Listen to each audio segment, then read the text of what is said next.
আসসালামু আলাইকুম। সবাই কেমন আছেন? আশা করছি আল্লাহর রহমতে আপনারা সবাই ভালো আছেন। আলহামদুলিল্লাহ আমরা অনেক ভালো আছি। আজকে আপনাদের সাথে আমি শেয়ার করব আমরা আজ কিভাবে ইফতার আয়োজন করেছি। ইফতার রোজা প্রায় শেষ কিন্তু আপনাদের সাথে শেয়ার করা হয়নি আমাদের ইফতার আয়োজন। আমরা বেশিরভাগ ইফতারিতে আমরা দই চিড়া খাই, ফল খাই। তাই আর আমাদের অনেক ব্যস্ততার ভিতর সময় কাটাচ্ছি। বাচ্চাদের পড়াশোনা নিয়ে অনেক বেশি ব্যস্ত ছিলাম। তাই ইফতার আগ মুহূর্তে অনেক ব্যস্ত থাকার কারণে ইফতারের আয়োজনগুলো আমাদের ভিডিও করা হয়নি। তাই আপনাদের সাথে শেয়ার করতে পারিনি।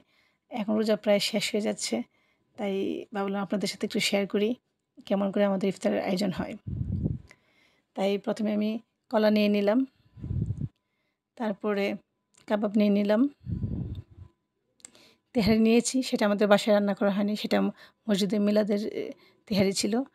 খেজুর নিয়ে নিলাম, জালি কাবাব নিয়ে নিলাম, ডিম চপ নিয়ে নিলাম, বুট ভাজা নিয়ে নিলাম, তরমুজ নিয়ে নিলাম, শসা নিয়ে নিলাম, তারপর আপেল নিয়ে নিলাম, বেগুন নিয়ে নিলাম, পেঁয়াজু নিয়ে নিলাম, জিলাপি নিয়ে নিলাম। তার সাথে আমাদের শরবত ওগুলা ছিল। আমি একটা প্লেট সাজাচ্ছি আপনাদের সাথে শেয়ার করার জন্য। প্রথমে আমি খেজুর দিয়ে দিলাম, এখন বুট ভাজা দিয়ে দিচ্ছি।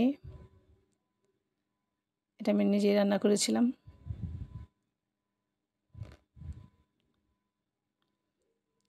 বুট ভাজা দিয়ে দেওয়ার পরে আমি এখন একটা কাবাব দিয়ে দিব।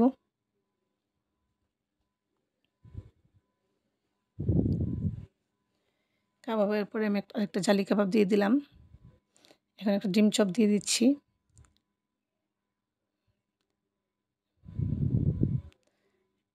ডিম চপটা দিয়ে দেওয়ার পরে এখন আমি বেগুনি দিয়ে দিচ্ছি। এখন আমি পেঁয়াজও দিয়ে দিব।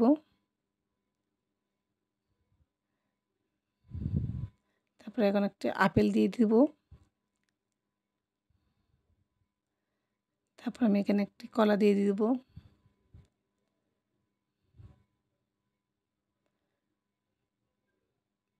প্লেটে জায়গা হচ্ছিল না, তাই একটু এটা তরমুজ দিয়ে দিলাম, সাইড করে নিয়েছি। তরমুজ দিয়ে দেওয়ার পরে এখন কলা দিয়ে দিব।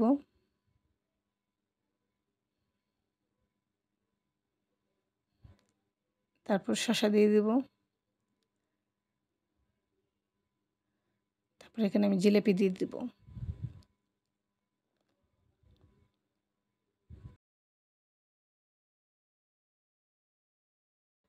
এখন আমি দিয়ে দিচ্ছি জিলাপি।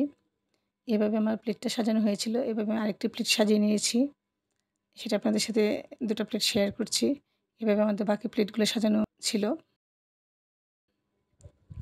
আমরা এভাবেই আজকের ইফতার আয়োজন করেছিলাম। আমার এই ভিডিওটি কেমন লাগলো অবশ্যই আপনারা কমেন্টস করে জানাবেন। আমার ভিডিওটি ভালো লাগলে আমার পেজটি ফলো করবেন, লাইক কমেন্টস ও শেয়ার করে দিবেন। সবাই ভালো থাকবেন। আল্লাহ হাফেজ। আসসালামু আলাইকুম।